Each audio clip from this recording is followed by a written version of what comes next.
తాకట్లో ఉన్న బంగారాన్ని విడిపించి ఆ రోజున మార్కెట్ ధర కట్టి మిగిలిన డబ్బును మీకు అందిస్తుంది కొమ్మూరి గోల్డ్.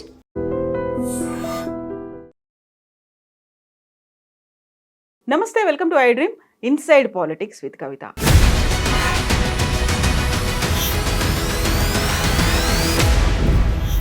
కాళేశ్వరం ప్రాజెక్టులో అసలు ఏం జరిగింది? అవకతవకలు నిజంగానే ఉన్నాయా? కుంభకోణం ఏమైనా జరిగిందా? దీనికోసం ఏర్పాటు చేసినటువంటి పీసీ ఘోష్ కమిషన్ నివేదికను బేస్ చేసుకొని చర్యలు తీసుకోలేము అంటూ ఒక తీర్పును వెలువరించింది.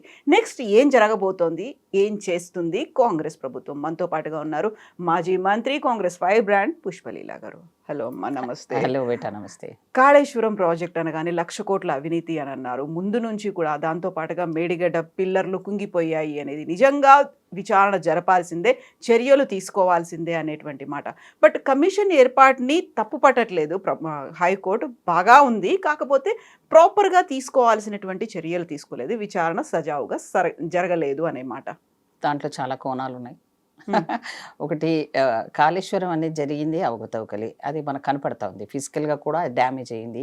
అలాగే వాళ్ళు చేసినవి ఎన్ని వేల కోట్లు అంటే సరే కొంచెం సంఖ్యలో అటు ఇటు ఉండొచ్చు. కానీ ఇప్పుడు 99 వాడు సినిమా మనం ఏదైనా షాపింగ్ చేస్తే ఎంఆర్పి రేట్లు పెడతాడు, 99 రూపీస్ పెడతాడు. అంటే 100 రూపాయలే కదా, 1 రూపాయికి ఏమొచ్చింది, అంతే కదా. అదొక అంటే అట్రాక్ట్ చేసుకోవడానికి.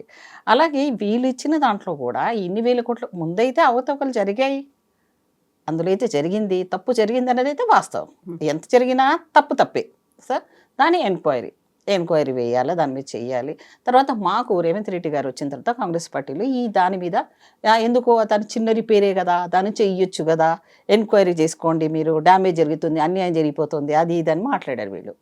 సరే, అది ఎంక్వైరీ చేయాలంటే వీళ్ళు చెప్పినంత తప్పు చేసింది వీళ్ళే. మరి వీళ్ళు ఎన్ని వేల కోట్ల రూపాయలు స్కామ్ చేసుకొని తిన్నవాళ్ళు, మరి దానికి డబ్బులు ఎవరి? అవి డబ్బులు ప్రజలవే కదమ్మా.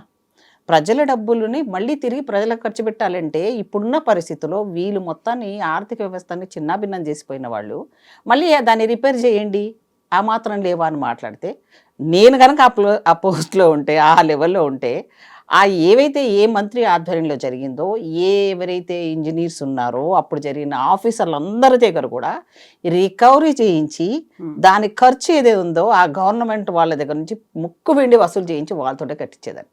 ఇప్పుడు ఏమవుతుంది, దాని మీద సరే అది ఏ ప్రాపర్ వేలో చేయలేదు, ఏ రకంగా కమిషన్ ఇచ్చిన తీర్పు ప్రకారంగా ఎలాగైతే ఏంది కొంచెం ప్రాపర్ వేలో చేసి ఉండేది, గవర్నమెంట్ మీ లెవెల్లో ఉంది, అది కరెక్ట్గా జరగలేదు అంటున్నారు. కానీ నా కోణంలో ఇప్పటికి కూడా కోర్టులు ఎప్పుడు కూడా ఇచ్చినా కూడా న్యాయంగా ఒక్కోసారి న్యాయంలో కూడా తీర్పు కూడా కొన్నిసార్లు రివర్స్ వచ్చినాయి. ఈవెన్ దో సుప్రీంకోర్టు చేసినవి కూడా చాలాసార్లు మళ్ళీ మనం వేసుకొని మళ్ళీ వెళ్ళడానికి కూడా అవకాశం ఉంది, అలానే ఏం లేదు, మ్యాండేటరీ కాదు. సో ఇప్పుడు జరిగిన దాని మీద ఏదో సత్యమేవ జీవితాన్ని ఇంతకుముందు నేను చూసి వచ్చాను. హరీష్ రావు గారు ఏ తప్పు చేయని వాళ్ళలాగా ఎంక్వైరీ అంతా ఏమీ లేదని మాట్లాడుతుంటే అసలు నిజంగా అది ఒకవేళ దాన్ని రిపేర్ చేయించాలంటే కట్టిన దానికంటే కూడా డబ్బులు ఖర్చు అవుతాయి. ఇప్పుడు ఆ రిపేర్ ఒకవేళ అది మళ్ళీ కూడా లీకేజ్ ప్రాపర్ వేలో అవుతుంది, గ్యారెంటీ కూడా లేదు. అంటే ఏంటి, వీళ్ళు చేసిన అవకతవకలతో పాటు తప్పిదాలతో పాటు కాంట్రాక్టర్లు వాళ్ళే డిజైనర్లు వాళ్ళే అన్నీ చేసేసారు. కాబట్టి సరే, దానికి కూడా ప్రజాధనం వేస్ట్ కాకూడదని రేవంత్ రెడ్డి గారు నిజంగా కాంగ్రెస్ గవర్నమెంట్ మళ్ళీ మంత్రులంతా వెళ్ళి విజిట్ చేసి ఓకే చేద్దాం అనుకుంటున్నాం. అంత మాత్రాన అక్కడ తప్పు జరగలేదని కాదమ్మా, మళ్ళీ కూడా మేము ప్రాపర్ వేలో వేస్తాం. ప్రాపర్ వేలో ఎంక్వైరీ మళ్ళీ వేసి అది జరిగిన దాంట్లో అన్యాయం జరిగిందని ప్రూవ్ చేసేదాకా మాత్రం వదిలిపెట్టాం. ఎందుకంటే మేమేం తప్పు చేయలేదు, గవర్నమెంట్లో ఉంది 10 ఏళ్ళు వాళ్ళు. సో తప్పు చేసింది వాళ్ళు, ప్రజాధనాన్ని నిరుపయోగం చేసింది వాళ్ళు. అసలు ఒక్క నీటి చుక్కను కూడా అసలు మామూలుగా మనకు రిలీజ్ కాకుండా ఆ ప్రాజెక్టుల నుంచి దానికి కొన్ని వేల రూపాయల కరెంటు బిల్లును కట్టారు. అనవసరంగా ఆ మిషన్స్ అన్ని నీళ్ళలో మునిగిపోయినాయి చూసాము, వేడిగట్టలు కానీ చాలా దగ్గర జరిగాయి అట్లాంటివి అని. చూసినాక కూడా అసలు అన్ని వేల రూపాయలు కేవలం కరెంటు బిల్లుకే కట్టి దాన్ని ఇంత ప్రజాధనాన్ని దుర్వినియోగం చేసిన వాళ్ళు ఇప్పుడు ఏమీ జరగలేదు, రేవంత్ కక్ష చర్యలు చేస్తున్నాడు లేదా కాంగ్రెస్ అలాంటి చేస్తుందని అంటే అసలు ఇది కరెక్ట్ కాదమ్మా. నేనేదో మళ్ళీ కూడా ఒకసారి మళ్ళీ అప్పీల్ చేస్తాము, మళ్ళీ గవర్నమెంట్ తరఫు నుంచి మళ్ళీ మేము దానికి దానికి ఎలా జరిగింది, ఏ విధంగా జరిగింది, అది తప్పు అని ప్రూవ్ చేస్తాం. అంతేగాని అది చిన్న తప్పు మాత్రం కాదు. ఇది హరీష్ రావు గారు ఏం చెప్పినా, ఆయన ఏదో సత్యహరిచంద్రుడు డైలాగులు మాట్లాడినా, ఎన్ని కాళేశ్వరంలో ప్రపంచంలో అసలు కాళేశ్వరం అనేది మేం గట్టిన నెహ్రూ గారి కాలం నుంచి పంచవర్ష ప్రణాళికలు పెట్టుకున్న ప్రాజెక్టుల ముందు కాళేశ్వరం ఎంత నాగార్జున సాగర్ లాంటిది పెద్ద పెద్ద ప్రాజెక్ట్ కట్టింది ఎవరమ్మా? ఈరోజు దేశానికి చేసినవన్నీ కూడా ప్రాజెక్ట్స్ ఎవరు కట్టారు? కాంగ్రెస్ హయాంలోనే కట్టారు. అవి దీర్ఘకాలిక ప్రయోజనాలతో ఉన్నాయి. నువ్వు కట్టావో లేదో ఒక ప్రాజెక్టులో ఇన్ని అవకతవకలు చేసిన మీరు ఏదో భగీరథుడితో పోల్చుకుంటారు. పాపం ఆయన ఎక్కడ ఉన్నా కూడా అసలు ఆయన మొహం చూసుకోవాలి. ఆయన మళ్ళీ తిరిగి ఆ భగీరథుడి పేరు కూడా ఈ రకంగా వాడుకున్నారని. సో అవినీతికి మారుపేరు అడ్డా వీళ్ళు. అంత మాత్రాన వీళ్ళని వదిలిపెడతారని మాత్రం మేమైతే ఊరుకోము. ప్రజాధనాన్ని ఏ రకంగా వాళ్ళకి చెప్పి వీళ్ళు తప్పు అని ప్రూవ్ చేసేంత వరకు వదిలిపెట్టదు కాంగ్రెస్ పార్టీ. కాకపోతే కమిషన్ ఏర్పాటు ప్రాపర్గానే ఉంది, సజావుగానే ఉంది. తీసుకున్నటువంటి మీరు ఏదైతే హడావిడిగా చేసేసారో విచారణకు కావచ్చు, లేకుంటే ఇవ్వాల్సినటువంటి సెక్షన్ 8 ప్రకారం ఒక నోటీసులు ఇవ్వాలి, అదేమీ లేదు. దాన్ని బేస్ వాళ్ళ హాయంలో ఎన్నో జరిగినాయి. ఎన్నో కోట్లాది ఎకరాల భూములని, ఈవెన్ దో అసైన్మెంట్ భూములని చట్ట ప్రకారంగా జరగవలసినవన్నీ కూడా వాళ్ళు ఏవి కూడా చేయలేదు. అన్నీ కూడా ఫ్రాడే చేశారు. మరి అప్పుడెందుకు కోర్టు ఎందుకో ఇన్వాల్వ్ కాలేదు? కోర్టు పని ఏంటంటే తను అధికారంలో ఉన్న వాళ్ళు తప్పులు చేసినప్పుడు ఒక్కొక్కసారి సడన్గా కోర్టే ఇన్వాల్వ్ అయిపోయి వాళ్ళని మొట్టికాయలు వేసిన సందర్భాలు చాలా ఉన్నాయి. అది సామాన్యుడు ఒక పిల్లు రూపంలో వేసినా సరే డైరెక్ట్గా ఇన్వాల్వ్ అయిన సందర్భాలు చాలా ఉన్నాయి. ఇప్పుడు ప్రాపర్ వే లేదంటే మరి ప్రాపర్ వేలో వేస్తాం మళ్ళీ. అప్పుడు నిజం తేలిపోతే ఒప్పుకుంటారా? వెళ్తారా? జైలుకి వెళ్ళడానికి రెడీగా ఉంటారా? ఇప్పుడు కమిషన్ ని మళ్ళీ రివైవ్ చేసి దాకా వెళ్తారా? మళ్ళీ వెళ్తామమ్మా, మళ్ళీ అప్పీల్ వెళ్తాము. కమిషన్ అనేది ఎవరు? కమిషన్ అనేది ఒక గవర్నమెంట్ లెవెల్లో ఏర్పడిన ఒక సిస్టంలోకి ఒక పార్ట్. కానీ కమిషన్ అనేది అది ఒక పెద్ద లెవెల్లో అది ఇచ్చిందే తీర్పు, దానికి అనుగుణంగా వెళ్ళాలి అని అంటే అదేం పెద్దగా ఏం లేదు కదమ్మా. మళ్ళీ రివైవ్ వెళ్ళొచ్చు. మేము రీఅప్పీల్ చేసుకునే విధంగా మళ్ళీ మేము చేసుకుని వెళ్తాం. దానికి ఏం లేదు. ఆ సిస్టమేటిక్గానే వెళ్తాం, ఆ సిస్టమేటిక్గానే ప్రూవ్ చేస్తాం. ఎంత ప్రూవ్ చేస్తామని మీరు చెప్పినప్పటికి కూడా ఆరోపణలు చేస్తూ వచ్చారు, ఆధారాలు లేవు. ముందు నుంచి కూడా ఒక కక్షపూరితంగా, కుట్రపూరితంగా కాంగ్రెస్ అండ్ బీజేపీ ఇద్దరూ కలిసి, రెండు జాతీయ పార్టీలు ఇక్కడ ఉన్నటువంటి ప్రాంతీయ పార్టీ చేసినటువంటి అభివృద్ధిని చూసి ఓర్వలేకే జరిగినటువంటి ఒక ప్రయత్నంగా దీన్ని అభివర్ణించింది. ఇప్పుడు మీరు చేసినటువంటి ఈ పీసీ ఘోష్ కమిషన్ కూడా అందులో భాగంగా వచ్చింది, టీఆర్ఎస్ని ఇరుకుని పెట్టే ప్రయత్నంగానే. మీరు ఎన్ని చెప్పినా, ఎన్ని రకాలు చెప్పినా వాళ్ళు చేసింది 10 సంవత్సరాల్లో పేదవాడికి చెందాల్సిన కోట్లాది రూపాయలు మాత్రం వాళ్ళు అన్ని రకాలుగా తిన్నారు.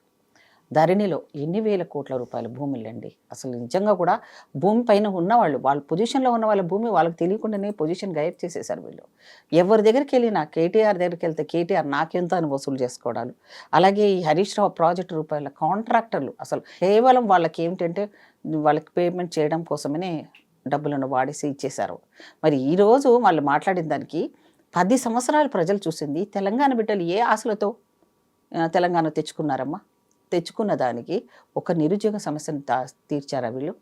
ఏ ప్రాపర్ వేలో ఏదన్నా ఉద్యోగానికి నోటిఫికేషన్ వేస్తే దానికి మళ్ళీ వాళ్ళ ద్వారా నుంచి ఎవరితోనో వేయించి ఇది కాంగ్రెసే ఆపిందని ఇట్లా ఒక్కటన్నా అమరవీరుల త్యాగాలకి స్ఫూర్తిగా ఏ పనైనా చేపట్టారా వీళ్ళు? ఈరోజు కాంగ్రెస్ పార్టీ లెవెల్లో వాటినన్నిటినీ తీసుకొని ఒక్కొక్కటి ముందు అంటే స్టెప్ వైజ్గా తీసుకొని అమరవీరుల ఫ్యామిలీస్ని పిలవడం కానీ, వాళ్ళని పిలవడం చేయడం కానీ, వాళ్ళకి ఏదైనా ఇవ్వాల్సింది ఇవ్వడంలో కానీ గవర్నమెంట్ తరఫు నుంచి వాళ్ళకి అన్ని రకాలుగా అంటే ప్రజలందరికీ కూడా ఇది మేము చేస్తున్నామని చూపించి చేస్తున్నాం కదా.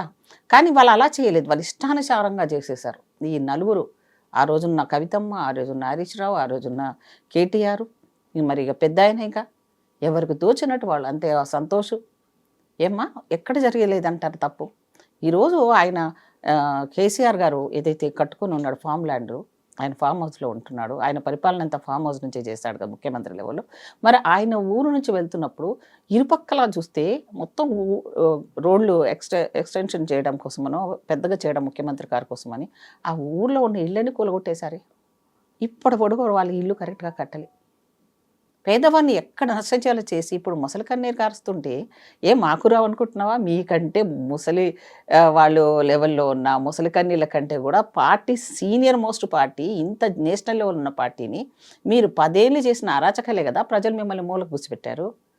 ఇంకా రియలైజ్ అయ్యారని అంటున్నారు కదా కేసీఆర్ జగిత్యాల్లో అన్న మాట అదే కదా. నేను వద్దు, నేను ఎంత క్లియర్ గా చెప్పినప్పటికి కూడా మీరు ఓటేశారు, ఇప్పుడు మోసపోయారు. ఆయన ఓటేసినందుకు అంటలేదు, ఆయన ఓట్లేసడానికి కాదమ్మా, ఏ దళిత బంధువులు ఇచ్చాడు ఆయన ఒక్కొక్క పథకానికి. అది అంటారు చూడండి, ఇలా విసిరేసి కొన్ని ఒక పక్షినో దేనో ఒక వలలో వేసుకోవడానికి వేసినట్టు జనాలు అమాయకులని ఆ రకంగా కొన్ని అలా వేసేసి ఆ పథకాలు అన్నాడు. ఎలక్షన్ ముందెళ్ళి రేపే పడతాయి మీకు డబ్బులు అన్నాడు. ఎలక్షన్ మరోసారి రోజే ఆ ఫ్రీజ్ చేసి పడేశాడు. ఏ దళిత బంధువులు ఎవరికి 100% ఇచ్చాడు చెప్పండి. బట్ మీరు చెప్పినటువంటి హామీలు కూడా 420 హామీలు అని చెప్పొచ్చారు. అవి ఏది అమ్మా, అమలు అమ్మా, జరగలేదు, అది మాకు ఇంకా రియలైజ్ 3 ఏళ్ళు అయ్యారు. ఉందమ్మా, మాకు ఇంకా 3 ఏళ్ళు ఉందండి. అటో ఇటో ఇంకా 2 ఏళ్ళు అయితే ఉంది కదా తల్లి, తప్పకుండా ఇస్తాం. మీరు స్కూటీలు కూడా ఇస్తారు, మీరు ఏం భయపడకండి. కాకపోతే ఆ బంగారు విషయంలో మేము అనుకోలేదు, ఇట్లా వార్ వస్తుందనేమో లేకపోతే ఇట్లా వస్తుందని అనుకోలేము. కాబట్టి ఆ తులం బంగారానికి సంబంధించిన ఏమైనా ఆల్టర్నేటివ్ రేవంత్ రెడ్డి గారు క్లియర్గా చెప్తారు. ఆడపిల్లల స్కూటీలు ఇవ్వాలన్నది, 2000 5,200 ఇవ్వాలి అన్నది. ఇప్పుడు బస్సు పెట్టినందుకే కోట్లాది రూపాయలు మనకి ప్రభుత్వం తరఫు నుంచి ఒక మహిళలకు ఇచ్చినట్టే కదా. అలాగే 2 లక్షల రూపాయలు లోను వాళ్ళకి రియలైజేషన్ ఇచ్చాడు కదా. అలాగే హౌసింగ్ను అలాట్మెంట్ చేసి ఇచ్చేశారు కదా. ఇప్పుడు ఏది చేస్తున్నా కూడా డబ్బులన్నీ వీళ్ళు తినేశారు. కాబట్టి ఇప్పుడు ఖాళీ ఖజానాలో ప్రయారిటీ బేస్లో ఏది తీసుకోవాలి. ఒక్క రోజన్నా కూడా వాళ్ళకి జీతం రాలేదని చెప్పామనండి ఎవరినన్నా. స్టేట్ గవర్నమెంట్ ఎంప్లాయీస్కి డబ్బులు పడ్డాయిగా, జీతాలు అయితే పడ్డాయిగా. సరే, ఆ పడ్డదాన్ని కూడా ఎవరైనా ఇచ్చారా? ఈయనకు అసలు ఏమంటారు, సెక్రటరియట్లో కాంట్రాక్ట్ లేబర్స్ అమ్మ, అసలు వాళ్ళ జీతాలు లేక ఎంత ఏడ్చారు ఒకసారి అడగండి. ఆర్టీసీ వాళ్ళని అడగండి, పోలీస్ డిపార్ట్మెంట్ వాళ్ళని అడగండి. వాళ్ళ జీతాలు లేవు, వాళ్ళకి ఏవి లేకుండా ఇబ్బందులు పెట్టి ఇప్పుడేమో అబ్బా మేమంతా చేసామంటున్నాం. ఒకసారి ప్రజల ముందుకు రమ్మనండి, ఆ డిపార్ట్మెంట్ ముందుకు రమ్మనండి. వీళ్ళు ఎన్ని ప్రమోషన్లు ఆగారు పాపం ఆ తెలంగాణ బిడ్డలు. పోలీస్ శాఖలో అలాగే అన్యాయం, రెవెన్యూ శాఖలో అలాగే అన్యాయం, నిరుద్యోగులకు అలాగే అన్యాయం. కళ్ళు మూసుకొని పాలు తాగినట్టు తెలంగాణ బిడ్డలు అమాయకులు ఏం చూడలేరు. నేను మళ్ళీ వచ్చేస్తా ఎందుకు వస్తావయ్యా నువ్వు? ఖచ్చితంగా వచ్చి తీరుతాము. వద్దులే, వచ్చినప్పుడు చూద్దాంలే. అతి ఆశలు కూడా పనికిరావు. ఏ తప్పు చేశారో ఆ తప్పును సరిదిద్దుకోవడానికి కేసీఆర్ లెవెల్ ఏదన్నా ఏమంటారు, పశ్చాత్తాపం అంటారు కదా, అదేమైనా ఆయన కోణంలో కొంచెం ఉండొచ్చు. కానీ వీళ్ళు నలుగురు మాత్రం అసలు క్షమించారని నేరస్తులు వీళ్ళంతా కూడా. కాళేశ్వరం ప్రాజెక్టు ఇప్పుడు హైకోర్టు ఇచ్చినటువంటి తీర్పు అనేది బీఆర్ఎస్ పార్టీకి భారీ ఊరట అనుకుంటే కాంగ్రెస్ పార్టీకి షాక్ తగిలింది అని. మాకేం షాకులు తలగవమ్మా, మేము చాలా ఇవన్నీ చూసేసాము. వాళ్ళు షాకులు ఇచ్చినారు, కోర్టు ఇచ్చినంత మాత్రం అది ధర్మాసనం ఇచ్చింది, ధర్మం జరుగుతుంది అన్నట్టు కదా. అందులో కూడా కొన్ని చేసుకోవడానికి మాకు మెలకువలు తెలుసు. ఆ ఇచ్చిన షాకులు మాకేం పనిచేయవు. మేము ఎన్నో కష్టాలు పడుతూ కూడా ఇప్పుడు కూడా ఈ 2.5 సంవత్సరాల లోపల రేవంత్ రెడ్డి గారు ముళ్ళ కిరీటం ధరించి కూర్చున్నట్టే. నిజంగా కూడా ఎవరైనా కూడా నీకు అన్ని ఖజానా నిండుండి మిగులు బడ్జెట్ ఉన్న రాష్ట్రాన్ని అప్పులు పాలు చేసిపోయిన వాళ్ళు ఈరోజు అప్పు తీసుకొచ్చావట, మరి ఏం చేయమంటావు? ఇప్పుడు నువ్వు తీసుకొచ్చిన అప్పుకే మేము ఇంట్రెస్ట్లు కట్టాల్సి వస్తుంది. అది తెలీదా మనకి? పేపర్ చదివిన వాళ్ళకి ఎవరికైనా, చదువున్న వాళ్ళకి ఎవరికైనా, ఈరోజు సోషల్ మీడియా వల్ల కానివ్వండి, లేదా మీడియా వల్ల కొన్ని మీడియాలు చూపించకపోయినా ఎంతమందికి తెలియట్లేదమ్మా. ఇప్పుడు ప్రతిసారి రేవంత్ సర్కార్ ఏదో ఒక ఇష్యూ తీసుకొస్తుంది. విద్యుత్ కావచ్చు, ఫోన్ ట్యాపింగ్ కావచ్చు, కాళేశ్వరం కావచ్చు, ఇలాంటివన్నీ తీసుకొస్తుంది. ఆ తర్వాత సైలెంట్గా వాటిని పక్కకు పెట్టేస్తుంది, డైవర్షన్ పాలిటిక్స్ చేస్తుంది. కాళేశ్వరం అనేది ఇప్పుడు మేము అరెస్ట్ చేస్తే 2 నిమిషాల పని కాదు రేవంత్ రెడ్డి గారికి. మా గవర్నమెంట్ మాదే కాబట్టి అరెస్ట్ అవ్వండి, లోపల వేయడం పెద్ద విషయం కాదు. అలాగే వీళ్ళ 4 5 ఉన్నారు కదా, ఎవరినైనా వేయడం పెద్ద విషయం. కానీ అది ఎందుకు సింపతిగా అయ్యో వేశారా అని అంటారు మళ్ళీ ఈ జనాలు. కాబట్టి విత్ ప్రూఫ్స్తో సహా జాగ్రత్తగా అన్నీ చేస్తూ వెళ్ళాలన్నది మేము చూస్తున్నాము. అలాగే ఎక్కడైనా సరే దాన్ని ఏ ప్రాంతం వెళ్ళినప్పుడు ఆ ప్రాంతంలో రేవంత్ రెడ్డి గారు కడిగి పారేస్తున్నారు, మీరు చూస్తూనే ఉన్నారు. మరి జనాలలో ఒక రకమైన విషయాల్లో రేవంత్ రెడ్డి గారు కానివ్వండి, కాంగ్రెస్ పార్టీ చేసిందే కరెక్టు, మేము చాలా పొరపాటు చేసాం వీళ్ళని ఎన్నుకొని, ఒకసారి అంటే పర్వాలేదు, రెండోసారి కూడా ఎన్నుకొని ఎంత నష్టపోయింది అని అంటే తిరిగి వెనుక చూసుకుంటే మళ్ళీ దాన్ని సరి చేయడానికే జీవితకాలం జరిపేటట్టు తప్పులు చేశారు వాళ్ళు. సో దానివల్ల వాళ్ళు చేసిన దాన్ని పెద్ద కరెక్టు, ప్రతిపక్షంలో ఉన్నాం కాబట్టి మేము మళ్ళీ వస్తామంటే అది దింపుడు కళ్ళం ఆశ అంటారు. చనిపోయిన వాళ్ళ దగ్గరికి లాస్ట్కి ఏం చేస్తారంటే, మన తెలంగాణలో మరి మీ అక్కడ ఎలా ఉందో తెలియదు కానీ లాస్ట్కి ఆశ ఉంటుంది, దింపుడు కళ్ళం ఆశ అంటారు. అక్కడ ఆ గ్రేవ్ యార్డ్ దగ్గరికి వెళ్ళి మళ్ళీ చెవు దగ్గరికి వెళ్ళి పిలుస్తారు. అప్పుడన్నా ఏదన్నా మెలకు వస్తుందో, వాళ్ళు మళ్ళీ ఏదైనా వస్తాయో, ఏదో మిరాకిల్ జరుగుతుందేమో అని. అలాగే వీళ్ళకు కూడా దింపుడు కాలం ఆశ ఉంది తప్ప చనిపోయిన వాళ్ళు ఎవరన్నా లేస్తారా? ఇప్పుడు ఇరిగేషన్ శాఖ దగ్గర నుంచి, రెవెన్యూ దగ్గర నుంచి ప్రతి డిపార్ట్మెంట్ వైజ్ కానీ కాగ్ రిపోర్ట్స్ ఉన్నాయి తల్లి. కాగ్ రిపోర్ట్ అంటే నువ్వు ఇచ్చింది కాదు, నేను ఇచ్చింది కాదు, అది ప్రభుత్వం తిరగని ఎంత బడ్జెట్ ఉండింది, ఎట్లా డైవర్ట్ చేశారు, ఎన్ని మిస్యూజ్ చేశారు అనేది ప్రతి గవర్నమెంట్లో ఉంటే కాగ్ రిపోర్ట్ ఉంటుంది. దాన్ని ముందేసుకుందాము, దానికి సమాధానాలు చెప్పమనండి. హౌస్కు రారు, అసెంబ్లీనే పెట్టలేదు. ఎన్నాళ్ళు పెట్టారు హౌస్? 3 రోజులు కూడా పెట్టలే. నామక వస్తే 3 రోజులు పెట్టాలి. అసెంబ్లీ నడిచిందా ఎప్పుడన్నా? ప్రజాస్వామ్య పద్ధతిలో ఉందా? ఇవన్నీ మాట్లాడడానికి తెలివి ఉండి మాట్లాడుతున్నామా, తెలివి లేక మాట్లాడుతున్నామా? ఏదో ఏదో అయిపోయింది. అయ్యో, ఆయన ఏదో పెద్ద దేశంలో ఇంకేం చేయనట్టు ఆయన చేసిన తప్పులకి ఈరోజు దేశంలో రాష్ట్రం ఎంత ముందుకున్న రాష్ట్రాన్ని అంత లెవెల్లో అప్పుల పాలు చేసిపోయారు వీళ్ళు. దీన్ని ఇప్పుడు నేను అంటున్నాను కదా, కొత్త కోడలు వస్తే ఎలా సర్ది పెట్టడానికి ఇబ్బందులు పడ్డారో, మేము ఇంత తెలిసి కూడా మేము తెలంగాణ ఇచ్చినా కూడా వీళ్ళ మాయ మాటలు నమ్మి ఆ 10 ఏళ్ళు జనాలు తమ నెత్తి మీద తానే భస్మాసుర హస్తం పెట్టుకున్నారు. ఇప్పుడు ఏమవుతుంది ఈ కాళేశ్వరం ప్రాజెక్ట్ కేసు అనేది మళ్ళీ రివైవ్ చేస్తారా? డెఫినెట్ గా చేస్తామమ్మా. మాకు సంబంధించినంత వరకు మళ్ళీ దాని మీద రివ్యూ చేస్తాడు రేవంత్ రెడ్డి గారు. కేబినెట్ కూర్చుంటది, మంత్రులంతా సీనియర్లే వాళ్ళందరూ. మళ్ళీ దాన్ని ఏ రకంగా మనం తీసుకోవాలి, అవసరం అనుకుంటే కమిషన్ లెవెల్ ఇంకొక లెవెల్, దానికి ఎంక్వైరీ లెవెల్ పటిష్టంగా వేయడానికి తప్పకుండా ప్రయత్నం చేస్తాం. Thank you so much. Right. And for more videos, Please subscribe to iDream. Please subscribe to iDream. Please subscribe iDream. And please subscribe to iDream. For more videos, subscribe to iDream. please like, share and subscribe to the channel. Congratulations, iDream. Subscribe to iDream. Subscribe to iDream. So subscribe to iDream Media. iDream ki iDream team अंदर की huge congratulations. Please subscribe iDream Media. Please subscribe to iDream. Subscribe iDream. Please subscribe to iDream. iDream అంటే నా కళల ఛానల్ను subscribe చేసుకున్నారు, నోరు తిరుగుతలేదు. మీరైతే గంట గుర్తు కొట్టండి. For more such videos, please subscribe to iDream.